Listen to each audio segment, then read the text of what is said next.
tous les artistes sont très émotionnels. Je dis bien tout.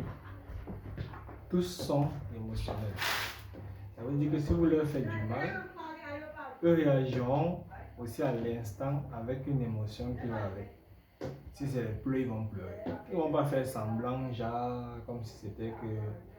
Enfin, comme on voit certains, comme les politiciens et autres, qui ils pleurent dans le cœur, ils ne te montrent pas. L'artiste montre, il montre ses émotions. C'est quelqu'un qui a les émotions à fleur de peau. Donc lorsqu'il a mal, il te montre qu'il a mal. Lorsqu'il est en colère contre toi, il te montre. Ils ne sont pas hypocrites. Et oui. C'est pour ça que si un artiste te dit qu'il va te faire du mal, il va te faire du mal. Si un artiste, tu lui fais du mal plutôt, et que il dit un mot, même s'il ne réagit pas de lui-même, ça va te suivre. C'est comme ça. Demandez à tous, ils vont vous dire. Ils sont protégés par des esprits spirituels que eux-mêmes ne connaissent pas, là où ça vient. Mais c'est comme ça. C'est une réalité. Il faut juste l'accepter. Maintenant,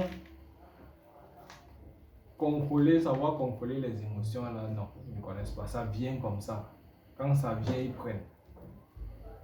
Donc, c'est pour ça qu'on dit que les artistes sont les êtres les plus proches de Dieu. C'est eux qui ont tendance à être connectés à Dieu sans savoir comment ils le sont. Et la plupart même, vous allez remarquer qu'ils ils ne considèrent pas les religions. Moi, vu que je suis aussi artiste, on considère plus les dieux comme l'être suprême. On n'est pas là à chercher à savoir s'il est Bouddha, s'il est musulman, s'il est chrétien. Non. On pense que nous tous là, on est tous reliés à un même Dieu. Tous. Maintenant, si on est tous reliés à un même Dieu, ça sert à quoi de chercher à savoir dans quelle religion tu dois partir? Non, il n'y a pas de religion.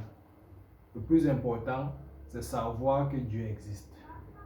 C'est pour ça que vous allez condamner ceux qui font dans les traditions. Nous, on ne les condamne pas, au contraire même. Nous, on se dit même que c'est même là-bas la source. Oui. Parce que c'est là-bas que tout a commencé, avant que ça se détache, ça devienne des religions bien organisées et autres. Mais même avant, on a le traditionnel, là, c'était bien organisé. Pourquoi aujourd'hui on veut faire comme si ce n'est pas organisé? Pas parce qu'on nous a détaché de nos racines qu'on a oublié, on n'oublie pas. Surtout que l'artiste a tendance à revenir dans le passé sans savoir comment il revient. Ouais. Et quand il revient dans le passé là, ça vient comme une sorte d'inspiration. On se met juste à peindre, on sort la chose. L'imagination de ça vient d'où? Pourquoi on a tendance à se rappeler des choses dont on n'a même pas vécu? C'est en fait ça. Mais il faut faire très attention à l'esprit spirituel des artistes. Nous sommes très élevés spirituellement, même si nous-mêmes parfois on ne contrôle pas très bien ça. Ou dire on ne contrôle pas ça, ça vient comme ça et quand ça vient on prend. Maintenant quand on prend là, celui qui veut se heurter à ça, il subit.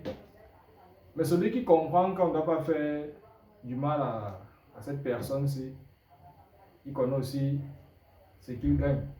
C'est en fait ça.